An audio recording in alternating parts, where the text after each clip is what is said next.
너희는 가나안 땅에 들어가지 못할 것이다.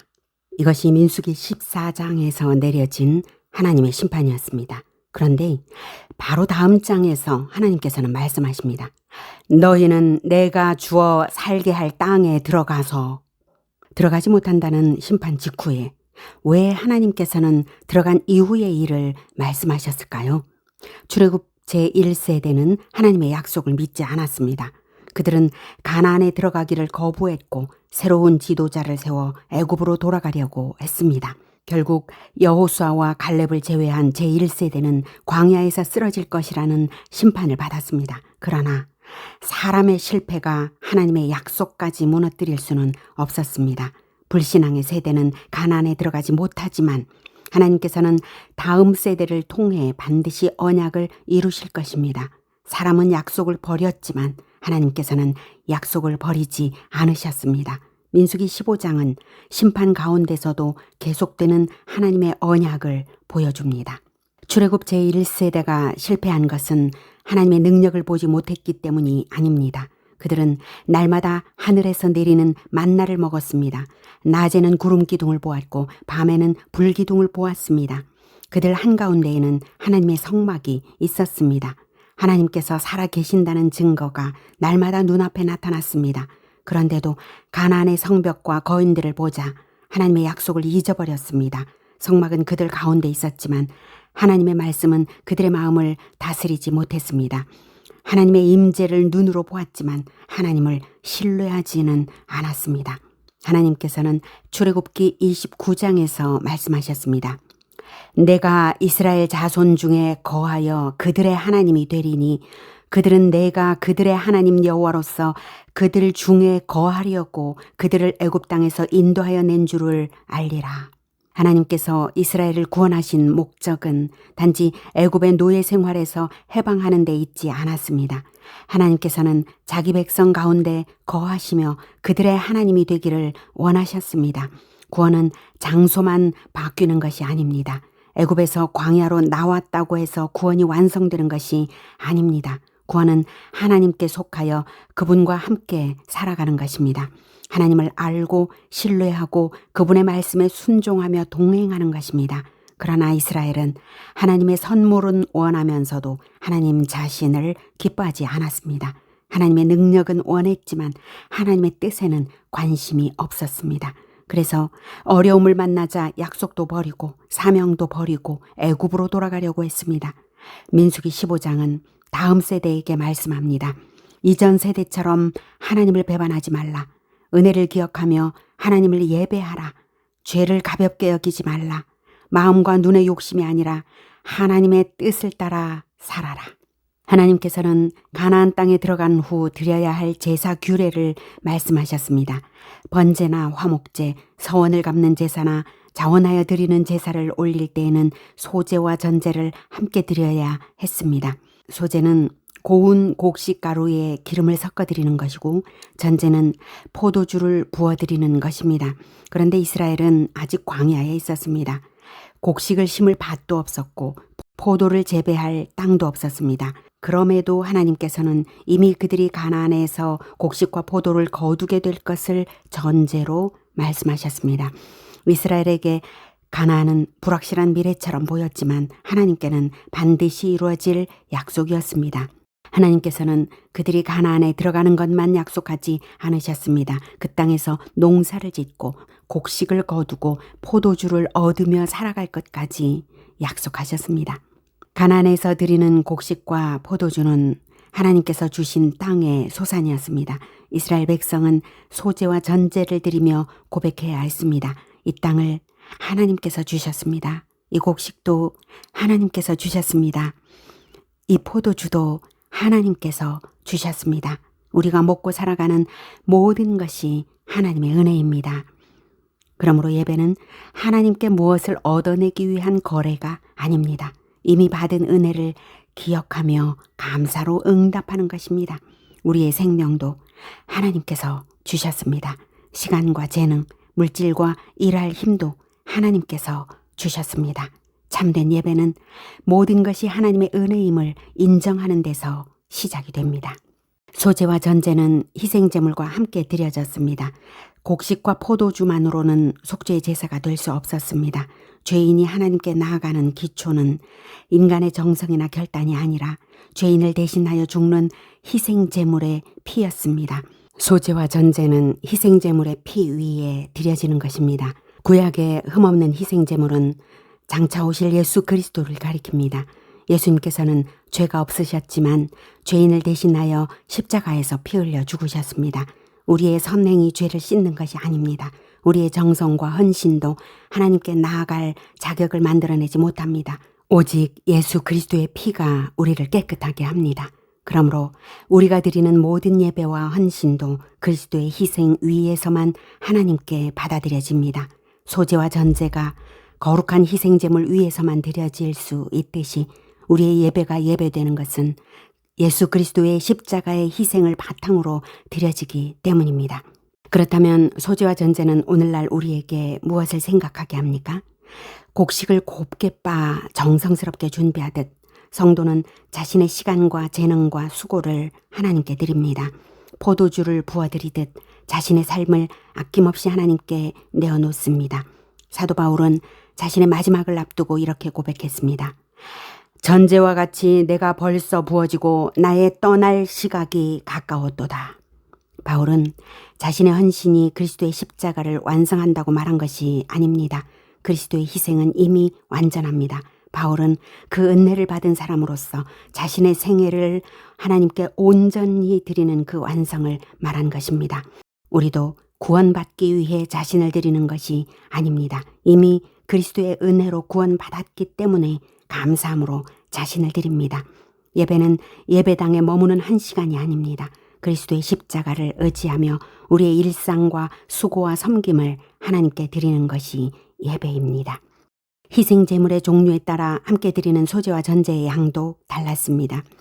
어린 양을 드릴 때와 순양을 드릴 때, 수송아지를 드릴 때의 분량이 각각 달랐습니다. 여러 마리의 제물을 드릴 때에는 그 수에 맞추어 각각 소재와 전제를 준비해야 했습니다. 이 말씀은 하나님께 드리는 예배를 대충 준비해서는 안 된다는 뜻입니다. 하나님께서는 제물마다 합당한 분량을 정하셨습니다. 큰 것은 많이, 적은 것은 적게. 그러나 이것을 다른 사람보다 더 큰 희생을 해야 더 귀한 사람이 된다는 뜻으로 이해해서는 안 됩니다. 중요한 것은 비교가 아니라 충성입니다. 하나님께서 내게 주신 은혜와 맡기신 사명에 합당하게 응답해야 합니다. 남과 비교할 이유가 없습니다. 각자에게 각각 달리 주셨으니 각 사람의 충성의 분량도 다릅니다. 하나님께서는 다른 사람의 헌신이 아니라 바로 지금 나의 믿음과 순종을 보십니다. 하나님께서는 이스라엘 본토인과 그들 가운데 거주하는 타국인에게 같은 규례를 적용하라고 말씀하셨습니다. 너희에게나 거류하는 타국인에게나 같은 법도 같은 규례이니라. 이스라엘 혈통으로 태어났다고 해서 불순종하면서도 특별 대우를 받는 것이 아닙니다. 타국인이라고 해서 하나님께 나아갈 다른 길이 있는 것도 아닙니다.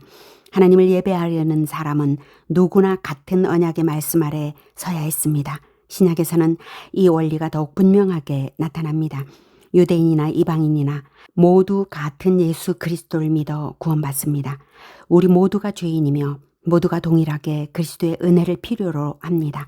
그러므로 교회 안에서 혈통과 출신, 학력과 재산, 사회적인 지위로 사람을 차별해서는 안 됩니다. 그리스도께서 같은 피로 사신 사람을 우리가 낮게 여길 수 없습니다. 하나님께서는 이스라엘 백성이 가나안 땅의 양식을 먹게 될 때 처음 익은 곡식으로 만든 떡을 드리라고 명령하셨습니다. 첫 열매를 드리는 것은 모든 소산이 하나님께로부터 왔다는 고백입니다. 땅도 하나님께서 주셨습니다. 비와 햇빛도 하나님께서 주셨습니다. 씨앗이 자라고 열매를 맺게 하신 분도 하나님이십니다. 또한 처음 것을 드린다는 것은 하나님을 삶의 첫째 자리에 모신다는 뜻입니다. 내가 먼저 사용하고 남은 것을 드리는 것이 아닙니다. 가장 먼저 하나님을 기억하고 모든 것의 주인이 하나님이심을 인정하는 것입니다. 오늘날 우리가 이스라엘의 거제 규례를 그대로 지키는 것은 아닙니다. 그러나 하나님을 첫째 두는 원리는 여전히 중요합니다. 모든 결정을 내린 뒤에 하나님의 뜻을 묻는 것이 아니라 결정하기 전에 하나님의 뜻을 구해야 합니다. 하나님이 첫째라는 것은 종교적인 활동 하나를 일정의 맨 앞에 놓는다는 뜻이 아닙니다. 우리의 시간과 물질, 가정과 일, 계획과 선택 자체를 하나님의 뜻 아래에 두는 것입니다. 22절부터는 부지 중에 범한 죄와 고의적으로 범한 죄를 구별하여 말씀합니다. 개인이든 공동체든 부지 중에 하나님의 명령을 어겼다면 속죄 제물을 드려야 했습니다. 부지 중에 지은 죄라고 죄가 아닌 것은 아닙니다. 몰랐거나 실수했다 해도 죄는 하나님과의 관계를 훼손하기 때문에 속죄가 필요했습니다. 그러나 하나님께서는 자신의 죄를 깨닫고 돌아오는 사람에게 용서의 길을 열어주셨습니다. 하나님께서는 완전한 사람만 받아주시는 분이 아닙니다. 연약하여 넘어졌더라도 죄를 인정하고 하나님께 돌아오는 사람을 용서하십니다. 그러므로 죄를 발견했을 때 하나님에게서 도망쳐서는 안 됩니다. 그리스도께 돌아가야 합니다. 회개하는 죄인을 깨끗하게 하는 예수 그리스도의 피를 의지해야 합니다. 반면 고의로 범죄하는 사람은 여호와를 비방하는 자라고 하셨습니다. 여기서 고의적인 죄는 하나님의 뜻을 알면서 순간적으로 유혹에 넘어지는 모든 경우를 뜻하지는 않습니다. 하나님의 권위를 공개적으로 거부하고 말씀을 멸시하며 회개하지 않고 반역을 계속하는 태도를 말합니다. 하나님께 도전하듯 손을 높이 들고 범죄하는 것입니다. 그러므로 알고 지은 모든 죄는 절대로 용서받을 수 없다고 이해해서는 안 됩니다. 다윗도 하나님의 뜻을 알면서 심각한 죄를 지었습니다. 베드로도 예수님을 알고 사랑하면서 3번이나 부인했습니다. 그러나 자신의 죄를 깨닫고 하나님께 돌아왔을 때 용서받았습니다. 중요한 것은 죄를 범했느냐만이 아닙니다. 죄를 깨달은 후 하나님께 돌아오느냐가 중요합니다. 제사와 예배의 형식은 회개 없는 반역을 자동으로 덮어주는 면죄부가 될 수 없습니다. 예배를 드리면서도 하나님의 말씀을 계속 멸시한다면 그 예배의 형식이 사람을 구원하지는 못합니다. 은혜는 죄를 계속 지어도 된다는 허락이 아닙니다. 참된 은혜는 우리를 회개와 순종으로 이끕니다. 이어서 안식일에 나무를 하다가 발견된 사람의 이야기가 나옵니다. 그는 모세와 아론과 온 회중 앞으로 끌려왔습니다. 백성은 그를 어떻게 처리해야 할지 알지 못하여 가두어 두었습니다. 그때 하나님께서는 그를 진영 밖으로 끌어내어 돌로 치라고 명령하셨습니다. 왜 이처럼 엄중한 심판이 내려졌을까요? 문제는 나무 자체가 아니었습니다. 이 사건은 고의적인 범죄에 관한 말씀 바로 다음에 기록되어 있습니다. 그의 행동은 하나님의 명령을 알면서도 공개적으로 거부한 반역의 사례로 제시됩니다. 안식일은 그저 단순히 일을 쉬는 날만은 아닙니다. 이스라엘이 하나님의 언약 백성임을 나타내는 표지였습니다. 하나님께서 공급하시는 분임을 믿고 자신의 노동을 멈추며 하나님을 예배하는 날이었습니다. 그 명령을 공개적으로 거부하는 것은 하나님의 통치와 언약을 멸시하는 행동이었습니다. 오늘날 교회가 이러한 형벌을 문자적으로 집행해야 한다는 뜻은 아닙니다. 구약의 이스라엘은 하나님께서 직접 통치하시는 언약 국가였습니다. 그러나 하나님의 은혜를 핑계로 말씀을 가볍게 여기지 말라는 경고는 오늘날에도 유효합니다. 온 회중은 그 사람을 진영 밖으로 끌어내어 돌로 쳤습니다. 그런데 그에게 돌을 던진 출애굽 제1세대 역시 하나님의 명령을 거부한 사람들이었습니다. 한 사람은 안식일에 관한 명령을 거부했습니다. 출애굽 제1세대는 가나안에 들어가라는 하나님의 명령을 거부했습니다. 겉으로 드러나는 행동은 달랐지만 하나님의 말씀을 믿지 않고 거역했다는 점에서는 같은 뿌리를 가지고 있었습니다. 그들은 돌을 던지면서 자신들의 죄를 돌아보았을까요? 바로 그것을 하나님께서는 원하셨을 것입니다. 나도 하나님의 말씀을 거부한 죄인이 아닌가? 나도 하나님의 약속을 믿지 않은 사람이 아닌가? 우리도 다른 사람의 죄를 보며 쉽게 돌을 들어서는 안 됩니다. 다른 사람의 실패를 통해 먼저 자신을 돌아보아야 합니다. 저 사람의 죄가 내 안에도 있지 않은가? 나는 다른 사람에게는 엄격하면서 자신에게는 관대하지 않은가? 하나님께서는 다른 사람의 죄를 통해서도 우리에게 회개의 기회를 주시고 계십니다. 마지막으로 하나님께서는 이스라엘 백성에게 옷단에 술을 만들고 청색 끈을 달라고 명령하셨습니다. 그 목적은 하나님의 모든 계명을 기억하고 지키라는 메시지입니다. 옷단에 끈으로 매달린 술처럼 이스라엘은 계명으로서 언약의 하나님께 달려 있습니다. 하나님께서는 말씀하셨습니다. 너희를 방종하게 하는 자신의 마음과 눈의 욕심을 따라 음행하지 않게 하기 위함이라. 이스라엘 백성이 가데스 바네아에서 실패한 이유가 바로 여기에 있었습니다. 그들은 자신의 눈을 따라갔습니다. 높은 성벽을 보았습니다. 거대한 안악 자손을 보았습니다. 자신들이 메뚜기처럼 작다고 생각했습니다. 그러나 하나님의 약속은 기억하지 못했습니다. 눈에 보이는 현실이 하나님의 말씀보다 더 크게 보였습니다. 그래서 하나님께서는 눈에 보이는 옷수를 통해 보이지 않는 계명을 기억하게 하셨습니다. 옷술 자체가 사람을 거룩하게 만드는 것은 아닙니다. 옷술은 장식품도 아니었고 신비한 능력이 있는 부적도 아니었습니다. 그것을 볼 때마다 하나님의 말씀을 기억하고 기억한 말씀에 순종하는 것입니다. 떨어지지 말아야지, 하나님께 붙어 있어야지, 이 생각을 하게 하는 것입니다. 계명을 지켜야지, 끈에 매달려 있어야지, 이 생각을 하게 하는 것입니다. 사람의 눈은 언제나 믿을 만한 안내자가 아닙니다. 계명을 잊은 사람의 마음도 신뢰할 수 없습니다. 마음이 원하는 것을 하나님의 뜻이라고 착각할 수 있습니다. 눈에 좋아 보이는 것을 선한 것이라고 판단할 수 있습니다. 그러므로 하나님의 백성은 자신의 감정과 욕망이 아니라 말씀을 기준으로 살아야 합니다. 말씀을 잊으면 눈앞의 형편에 끌려갑니다. 말씀을 기억하면 현실을 하나님의 약속 안에서 바라볼 수 있습니다. 오늘날 우리는 옷자락에 청색끈을 달지는 않습니다. 그러나 우리의 마음에는 하나님의 말씀을 새겨야 합니다. 말씀을 읽고 묵상하며 하나님의 뜻을 배워야 합니다. 기도를 통해 자신의 욕망과 두려움을 하나님 앞에 내려놓아야 합니다. 말씀과 기도는 우리의 공로가 아닙니다. 하나님께서 우리와 교제하시고 우리를 거룩한 길로 인도하시는 은혜의 수단입니다. 민수기 15장은 다음 말씀으로 마무리됩니다. 나는 여호와 너희의 하나님이라. 나는 너희의 하나님이 되려고 너희를 애굽 땅에서 인도해 내었느니라. 나는 여호와 너희의 하나님이니라. 하나님께서 이스라엘을 애굽에서 인도해내신 목적은 그들의 하나님이 되시기 위해서였습니다. 하나님께서는 멀리 계신 신으로 남기를 원하지 않으셨습니다. 자기 백성 가운데 거하시며 그들을 인도하고 그들과 언약의 관계를 맺고 사귀기 원하셨습니다. 그러므로 구원은 단지 고통에서 벗어나는 것이 아닙니다. 문제가 해결되고 형편이 나아지는 것만이 구원의 목적은 아닙니다. 구원은 하나님께 속하는 것입니다. 하나님을 알고 사랑하고 신뢰하며 그분과 함께 사귀며 살아가는 것입니다. 민수기 15장은 우리에게 말씀합니다. 사람이 실패해도 하나님의 약속은 계속됩니다. 그러나 하나님의 은혜를 받은 사람은 언약 백성답게 살아야 합니다. 예수 그리스도의 희생을 의지하여 하나님께 나아가야 합니다. 받은 은혜에 감사하여 자신의 삶을 하나님께 드려야 합니다. 하나님을 삶의 첫째 자리에 모셔야 합니다.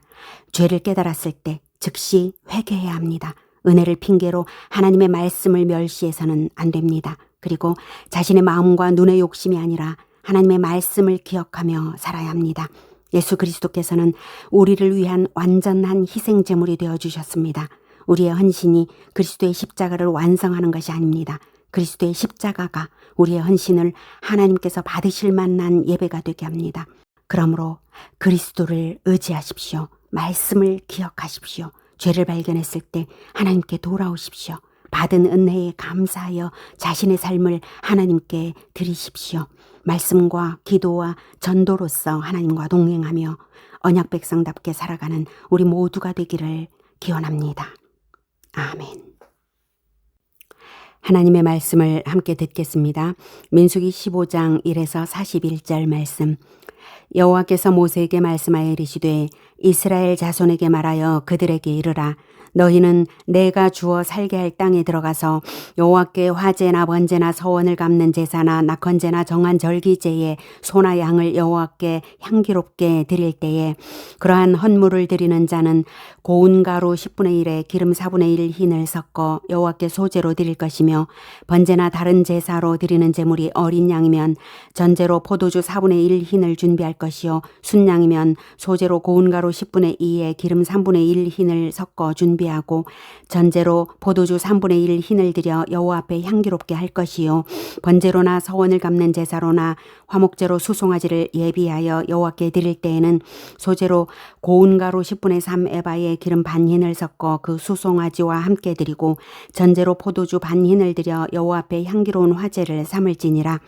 수송아지나 순양이나 어린 순양이나 어린 염소에는 그 마리수마다 위와 같이 행하되 너희가 준비하는 수요를 따라 각기 수요에 맞게 하라. 누구든지 본토 소생이 여호와께 향기로운 화제를 드릴 때에는 이 법대로 할 것이요 너희 중에 거류하는 타국인이나 너희 중에 대대로 있는 자나 누구든지 여호와께 향기로운 화제를 드릴 때에는 너희가 하는 대로 그도 그리할 것이라. 회중 곧 너희에게나 거류하는 타국인에게나 같은 율례이니 너희의 대대로 영원한 율례라. 너희가 어떠한 대로 타국인도 여호와 앞에 그러하리라. 너희에게나 너희 중에 거류하는 타국인에게나 같은 법도 같은 규례이니라. 여호와께서 모세에게 말씀하여 이르시되 이스라엘 자손에게 말하여 이르라. 너희는 내가 인도하는 땅에 들어가거든 그 땅의 양식을 먹을 때에 여호와께 거제를 드리되 너희의 처음 익은 곡식가루 떡을 거제로 타작마당의 거제같이 들어 드리라. 너희의 처음 익은 곡식가루 떡을 대대에 여호와께 거제로 드릴지니라.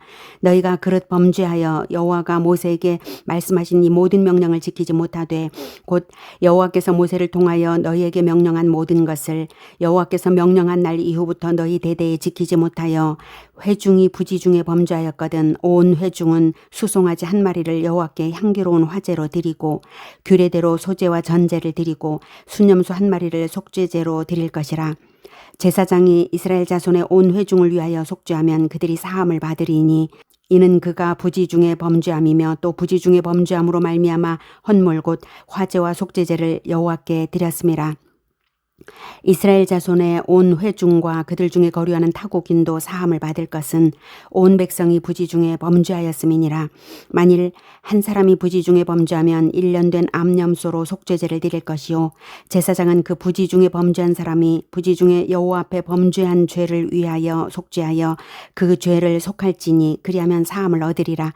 이스라엘 자손 중 본토 소생이든지 그들 중에 거류하는 타국인이든지 누구든 부지 중에 범죄한 자에 대한 법이 동일하거니와 본토인이든지 타국인이든지 고의로 무엇을 범하면 누구나 여호와를 비방하는 자니 그의 백성 중에서 끊어질 것이라.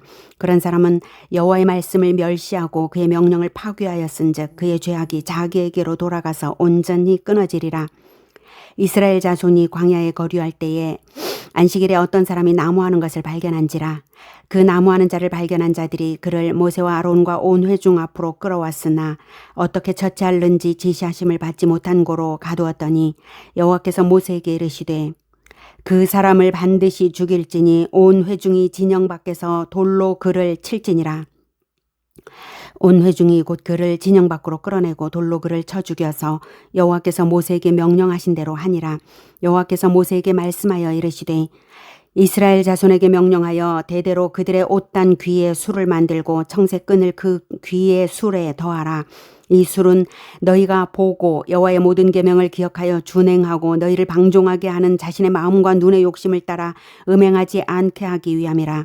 그리하여 너희가 내 모든 계명을 기억하고 행하면 너희의 하나님 앞에 거룩하리라. 나는 여호와 너희의 하나님이라. 나는 너희의 하나님이 되려고 너희를 애굽 땅에서 인도해 내었느니라. 나는 여호와 너희의 하나님이니라.